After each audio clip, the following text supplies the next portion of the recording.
home building and remodeling show. Let's go.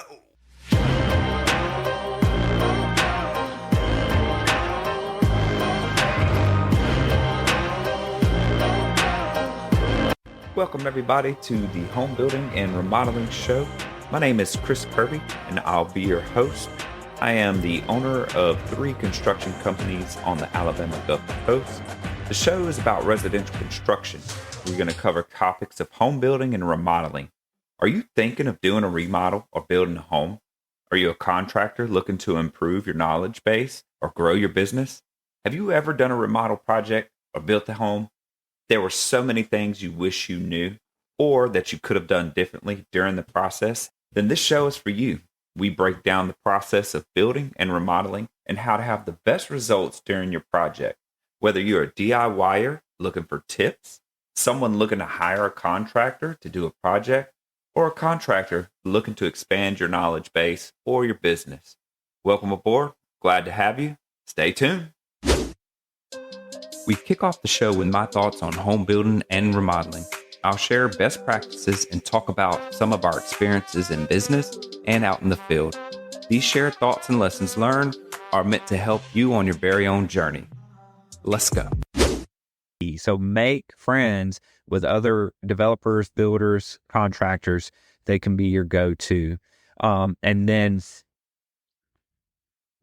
so number 4, home improvement stores. So knowing people, the flooring department at Home Depot, those people are going to refer business to you or recommend business to you. Or that's another, they have an affiliate program where you can become an installer for a big box stores, Lowe's, Home Depots. Apply for those. Try it. You may not get hired if you don't have all your ducks in a row, but you should always try. If you're looking for work or just starting out, or that's something that you're comfortable with, go to the big box, go to Lowe's, go to Home Depot, and apply to be one of their installers. They sell the product and they have installers. A lot of the big box stores now are all in one, where they're going to set you up with the product, they're going to sell you the product, and then they're going to set up an installer. But the installers are usually subcontractors that they hire. They're going to screen you, you put in an application. That's a great way to get steady work if that's something that you want to do. And, just having a relationship otherwise with the different departments in the home improvement stores, even your local ACE, it's beneficial to know those sales reps, to talk with the customer service people, because they have clients coming in all the time to buy product and recommending installers. Some of your local home goods stores as well, they may even let you put your business cards in there, and it's a great way to gain some traction, especially if you're buying product and you already have an established relationship with them. It's huge to know who's who in the home improvement stores. Okay. And obviously the last person is your client. So doing a good job for them, being trustworthy, showing up on time, all of the basic things it takes to make your client happy and have a satisfied client. Word of mouth referrals are huge. So maintaining those relationships with your past clients, calling and checking on them to see how things were. Make it more than just a transaction where you go in, you do the work, and you get out of there and get paid for the job. But follow up, have genuine conversations, and get to know the people that you're going to work for. Those are the 5 key relationships that you need to have as a tile installer. So let's kind of repeat here. Number 1 is the supplier and manufacturers, because you want to have the access to product, the best prices for product, so you can give the best prices to your clients. Number 2 is interior designers, because you do not want to be an interior designer. Trust me, you may not want to help out with the vision piece. You may just want to install the stuff. Leave it up to the experts. Have that relationship with interior designers. They are going to bring you plenty of clients for install work. Number 3 is other contractors, home builders, anybody that you can get in front of that's in our industry. They are not the competition. They are absolutely your friend, and you are going to get other referrals from contractors for installation work. So it's important. Number 4, home improvement stores. Hey, talking to the sales reps up there, talking to the front desk, talking to those people, making friends with them, let them know what you do so they can recommend clients to you when the clients are coming in, buying products from them. And then number 5, the biggest one is having satisfied clients. They are going to be the biggest relationship that you can have. It doesn't matter if the first 4, if you have relationships with the first 4 people, but your clients are never satisfied or the work is subpar, it's only going to last. The other 4 relationships are only going to last so long before they figure out that you don't know what you're doing. And now we move into Shop Talk. It's the portion of the show where I bring in a co-host and we cover trending topics in home building and remodeling. Hope you enjoy. Let's go. More. Right. So I try to make that, get that info out of the customer, but you run into a lot of customers where they want one thing, but by the time you get to the job, they've been on Pinterest so long, they're like, hey, I want it done like this. Yeah. And that changes it up. So always get extra. Always get at least 20% is what we've been talking about, if not more extra. A lot of times you can return, like if you've got a full box, let's say you lay all the tile and there's a box and a half left. Keep that half box, but sometimes you can return full boxes. Yeah, most everybody we deal with, like MSI, they'll return. Yeah.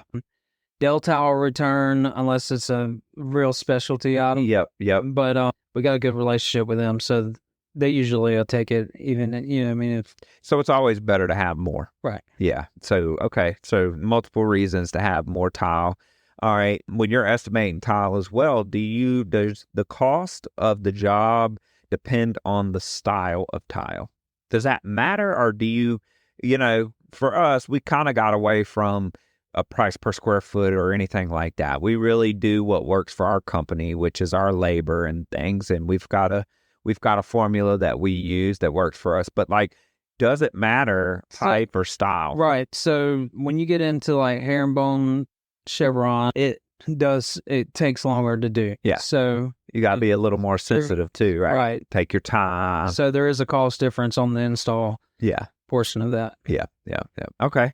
And then when it comes to, let's see, we've talked about some of the tools, basic tools, right? Knowing basic math. In that one video we did, you pointed out that you would need a Sharpie, not just a pencil. Right. Why is that? Because you not a lot of tile you can mark with a pencil on, especially if it's got a polish. Right, you won't see it. Yeah. Or you'll rub it right off. It won't mark. Won't do it. Yeah. Okay. So have a Sharpie on you so you can mark your measurements. Is there any measuring rules when it comes to tile that would be different than carpentry or anything like that?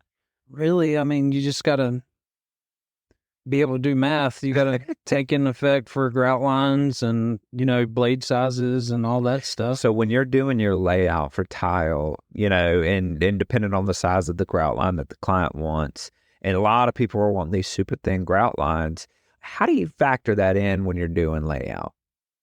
So you take your spacer, because you're going to use a spacer. Yep. Unless, a lot of tiles, they'll have a pre-beveled edge, so it creates its own, with its own 16th inch.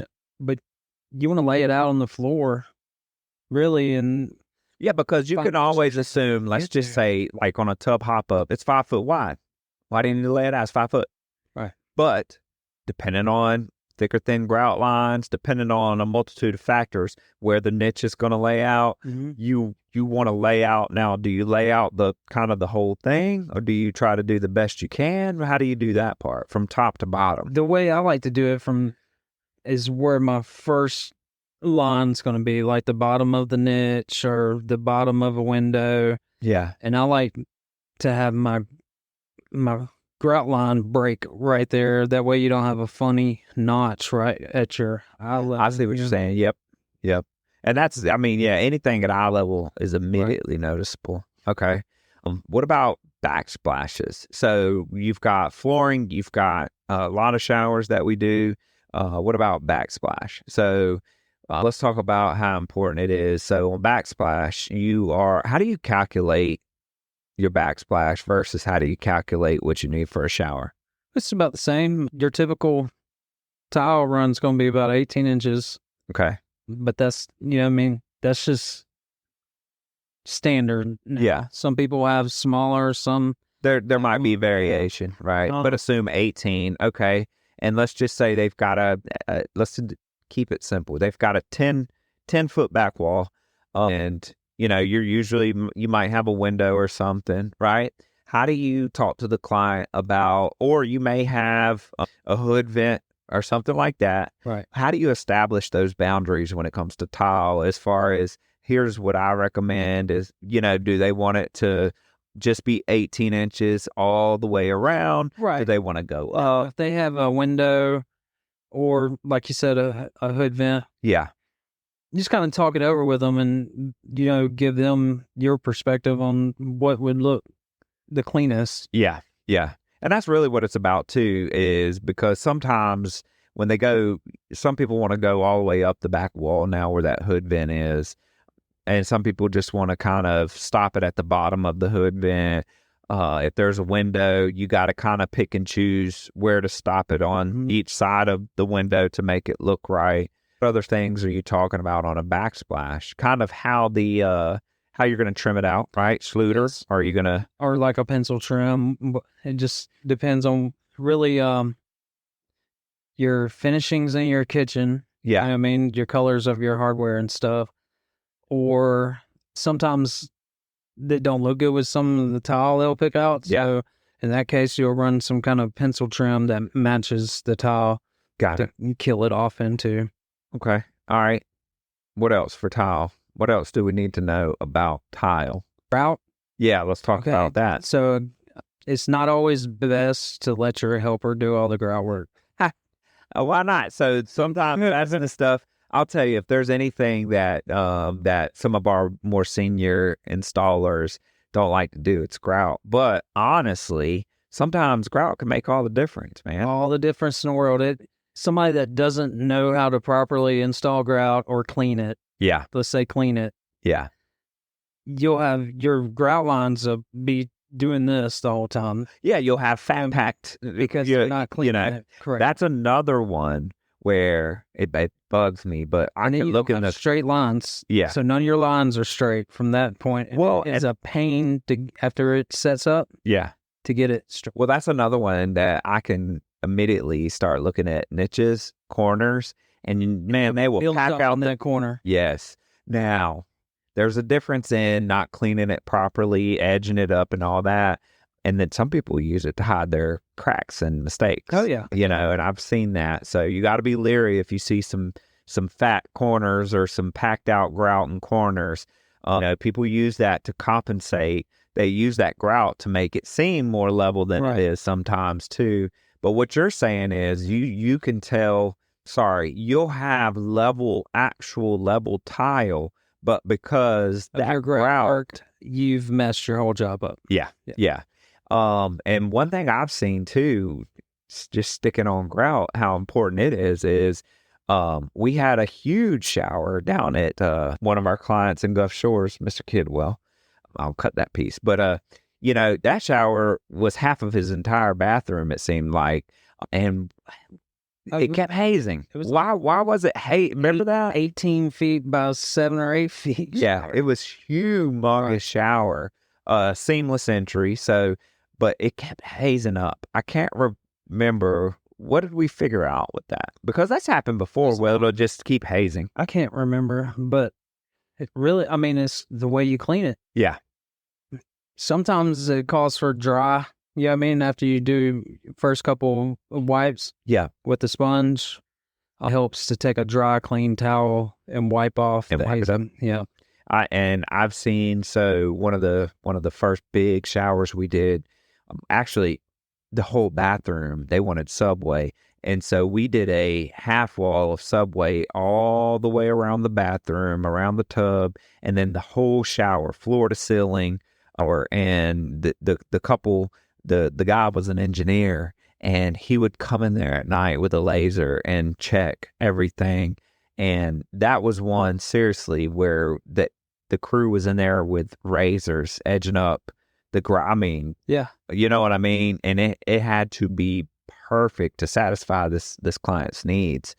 But that was one of the toughest clients. Not that they were wrong, but I mean, he just would set a laser level on there every night to make sure it's right.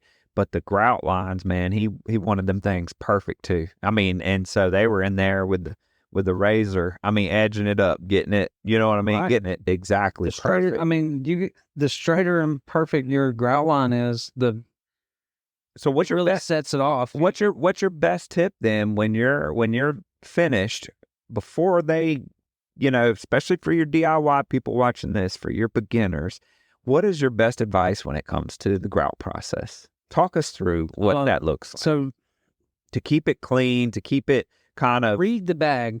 Okay. I mean, so the bag of grout tells you, it's going to has tell you instructions. exactly what it calls for, because a lot of different brands are different. You know what I mean? The way you mix it just like it says, and not just by... So it'll tell you, it'll give you mixing instructions. Okay. Oh yeah, I mix that good. You spread it, and then within 3 or 4 minutes, it's locking up on you, and then you got issues when you're trying to clean it up. Well, you can do it too thick, too thin. Now we're going to move into the portion of the show where we talk interior design. We're going to bring in an interior designer, and we're going to talk trending design and products. Hope you enjoy. Let's go. Yeah. And I didn't know why, but then after finding that out, I'm like, oh, how cool. Now I learned something new. Yeah. That I can implement moving forward. So awesome. Yeah, education for sure. Education, knowledge is power. Knowledge right? is power. Especially in our industry as well. And that's what separates people who really care about their craft from people that are just, doing it. That's right. Yeah. Okay. What do you got next? Number 3. Terrazzo. And everybody loves that word. Terrazzo. Yeah. It brings back so many memories. I mean, truly. So terrazzo is a mix of cement and marble chips and other materials. So it tends to have a flecking to it. A lot of people think of, the oranges with the multicolored greens and blacks. Well, terrazzo is coming back in. And the cool thing about it, it does touch on another trend, which is sustainability, because you are using chips material, recycled material. So terrazzo is more of a composite. It's a mix. Okay. I didn't know that. Mix of cement and marble chips and other kind of porcelain chips. Okay. So it is making a comeback. The cool thing about terrazzo that people tend to forget is it's a multi-surface material. It can be used on floors, countertops, and walls. I'm glad you spoke on that. So so you can't assume that, let's just say a client walks in and they're picking out tile. You cannot assume that can be used on the floor or the wall, so the box, the back of the tile, the manufacturer is going to specify what tile can be used where. Yeah. Got it. Yeah. Okay. There is a reason for that. There is. I know Christy touched on this before. Safety is number one of them. Yeah. You have a slick tile. You do not want that on your floor. I mean, it's not something that anybody would want. But again, thickness. Got it. There are certain thicknesses that require it to be wall tile only. Gotcha. Okay. And so the terrazzo can be used where? Floors, walls, so it can be used in multiple. It can be molded. Okay. Yeah, gotcha. It can actually be molded. Most of the time, they're going to sell it like they sell a tile. Mm-hmm. However, you can spread it even. Gotcha. I mean, it's such a multifunctional material because it is a cement base. Sure. So yes, terrazzo. Got it. So number 3 is terrazzo. Okay. What do you got on there for 4? So 4 was actually sustainability. So going back to recycled materials. One of the things too is how they actually box materials now. Okay. Shipping tile, it takes a lot of materials to ensure that those delicate pieces or sheets are being delivered, intact. Sure. Like what you were talking, I can't imagine the shipping on that thin glass tile. It's expensive. We have a lot of times where we'll open, especially if you're getting a heavy load, a lot of tile, where we'll open multiple boxes that, some coming in are broke. And so I recommend tip, always overshoot with the tile. Yes. Always get more. Yes. You don't want to get the right amount because it's inevitable that something, even if you get it in and it's not broke, you may drop a piece. So, yes, and we've started actually doing even 20% more, not just 10. That's what I recommend. Yeah. Now, here's the kicker to that one, though, just because I've experienced it before. You tell a client you're going to need 20%. Now, these are special order tiles. This is not Home Depot. This is not Lowe's. Yeah. You order 20%, any excess or underage, that is yours. That's Sure. yours to keep. You might end up with a whole box. Don't think of that as, oh, I wasted money on a box I'm not going to use. Think of it as, I have that security in case I need it in the future. Well, and that's the thing too. So we warranty our work, and there are times where something will happen and a tile will crack in a shower, on a floor, wherever it is. And so it's always good to have that extra, especially the special order, because some of this stuff, and quite frequently, it goes out of stock. It goes out of stock because of popularity, or you go into a different dye lot or cutting lot. So some of these that are not done particularly in large batches because they are more the artisans, they might make enough to fill up, let's say, 2,200 orders. And then after that, it's going to look a little different. So what's your recommendation? So you said 20% extra. Your reasoning for that is because you want to make sure you have enough. Some is bound to break and chip, or for future needs as well. And then also because if something does happen and you don't end up with enough, you may really never be able to get that again, that same batch. Even if it's the same line, you may not get the same batch. It could come in different. Yes. Gotcha. Okay. I had a gal, I follow her on Instagram, and she had one of her clients' floors, and it was just a simple hex. Sure. An off-white hex. Sure. And she did not arrive at the job site in time to catch it, but they started laying the floor, and they ended up taking and switching to a different box that was ordered at a later date. Yep. About 2 shades darker. And we've seen that. We have seen it. It happens. Yeah. That's why you have to order everything all at the same time. And again, too, having a designer who's going to make sure they're ordering everything from the same distribution center. Thanks for joining us today. As always, we are grateful for our listeners and your continued support. Please subscribe to our YouTube channel. Follow us on social media via Facebook, Instagram, and TikTok. Get more info at our website, www.thehomebuildingshow.com. And as always, remember who we are, the Home Building and Remodeling Show.